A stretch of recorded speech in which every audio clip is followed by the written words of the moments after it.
Hey folks, I'm Michael and welcome back to the channel. Make sure to leave a like and subscribe for your daily dose of awful stories. Let's dive into the first post made in the relationship subreddit. The post is titled, "I think my boyfriend is exaggerating or faking his illness." I, 26F, have been with my boyfriend, 30M, for a little under 2 years. In the time we have been together, his chronic pain, which is not connected to any particular or known condition as he refuses to go to the doctor, has gotten worse and worse. It has reached a point where he is almost incapable of doing chores or house projects, is usually too exhausted or in too much pain to make or agree to plans, and getting him to do anything outside of the house together is like pulling teeth. His objections always revolve around his pain and fatigue. I have never suffered from chronic pain, thankfully, so I am not one to judge or accuse someone of making it up, since the pain itself is invisible and my boyfriend looks perfectly healthy, but he has now been unemployed for about 4 months and I am starting to question things. I'm starting to feel doubtful for a number of reasons, and the main ones are that he never turns down his friends' invitations to hang out, even when the activity is something physically intense like kayaking, hiking, or going to a music festival, and he is never too tired or in too much pain to have sex.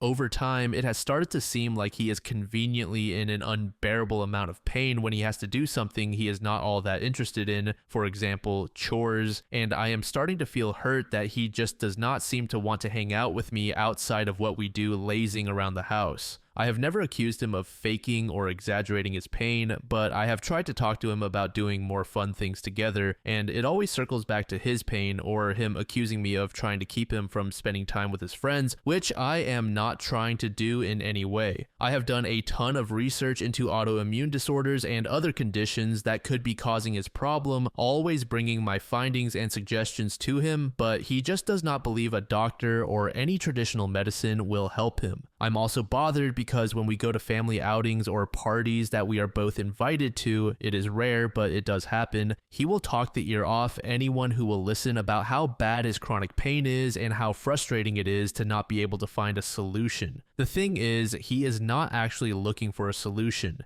He just smokes weed every day and calls that good enough while lamenting and complaining that his body is the way it is. He also refuses to return to work because of his pain. For additional context, he seems to have really extreme muscle spasms and tightness, particularly in his back. I am happy to support him through hard times, but the fact that he will not work is becoming concerning and I feel severely stuck. I am not interested in supporting him financially on a long-term basis, but at the moment I partially am by covering some of his expenses. Chronic pain can affect work and daily functioning, but it usually requires medical evaluation and a treatment plan, not avoidance of care. If this post makes me a total jerk for questioning the degree of my boyfriend's chronic pain, so be it. I just need help and answers. So here are my questions. Where do I go from here? Do you think it is possible that my boyfriend is using his pain as a crutch? Should I set some kind of ultimatum to get him medical care and attention? Your advice is appreciated. Update. Thank you to everyone who responded to my post and was so compassionate and kind. It was incredible to hear from so many people who actively battle chronic pain or illness and from those with loved ones who do. I hope to continue deepening my empathy toward anyone who is struggling with an invisible illness. On to my update. Armed with some fresh perspectives and some fresh frustrations, I talked to my boyfriend and told him that he needs to see a doctor or I will no longer be able to support him financially and stand by while he remains unemployed and unmotivated to get the help he needs. I also brought up the idea of managing and balancing his energy levels differently so that we can share household responsibilities more effectively, spend quality time together, and still keep him doing the things he loves with his friends. His response was really bad. He told me that if I am not willing to step up and clean around the house, something I am already doing, there is no use living together, and that my efforts to clean are the bare minimum and not good enough for his standards anyway. He was also really upset that I have not taken the initiative to take care of yard projects and car repairs. He sat there and listed off a whole series of things I am not noticing and cleaning. Once again, he focused on this idea that I do not like his friends, am jealous of them, and want him spending less time with them, which is not true at all. This really stung. He basically brushed over everything I said and focused on my perceived faults. That told me everything I needed to know, and I told him I was leaving. He was just mad, not sad or hurt at all. I am still crying excessively over his whole reaction. I still do not know how real or unreal his chronic pain is, but I guess it does not matter anymore. Thank you again, everyone, for your support and kindness. I am truly at a loss.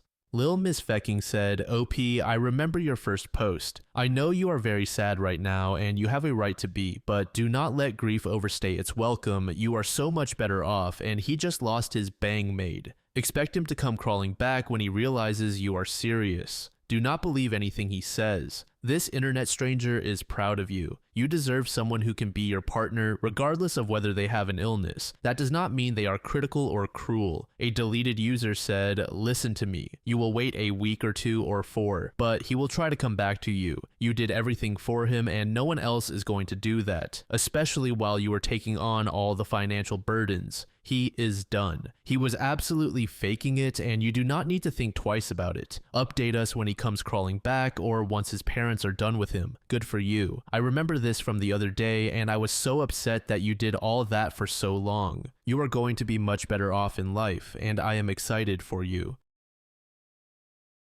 The second story for today was made in the True Off My Chest subreddit. The post is titled, I think I was sent a sign tonight to end my relationship. I am a 25-year-old woman dating a 25-year-old man. We have been together since we were both 17. We are family in every sense of the word, and his nieces and nephews even call me auntie. All of our parents think marriage and kids are right around the corner for us. Life-wise, I am pretty lost. I started bartending to help pay for college, got my associate's degree, decided to take time off, and never went back. I am qualified for nothing. I am still bartending and sleeping until noon most days. I put so much pressure on myself to find a real career so that I can settle down and have kids. I am in a smaller southern town, so I am already considered behind. About 8 months ago, I approached my boyfriend with the idea of moving out of state so that I could attend a certain school and pursue my career dreams. I have always said I do not want to stay here forever, and he has always acted understanding, but I learned quickly that he has no real plans to leave.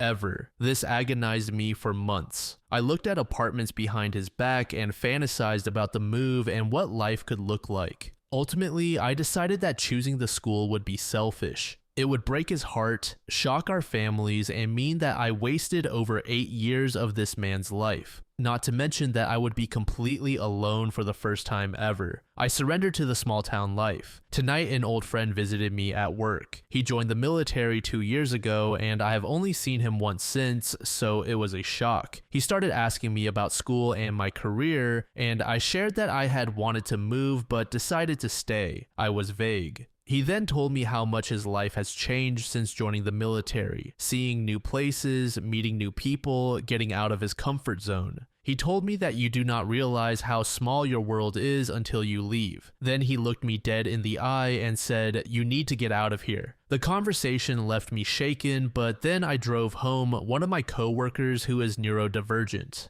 Our conversations are always interesting, especially because he is incredible at reading people and will tell me about his impressions. Tonight we talked about random stuff, not this situation. We got to his house, he got out of the car, then he leaned down and said, hey, a word of advice, trust your instincts. Then he shut the door and walked away. I wish I could properly convey my shock. I stared out my front windshield with my mouth open for a while, and then I cried the whole way home. It felt like a wave of realization that my life was about to change. I feel sick to my stomach about what I have to do. I feel heartbroken already. My God, what a mess I am about to create. I just do not see how I could ever ignore what happened tonight.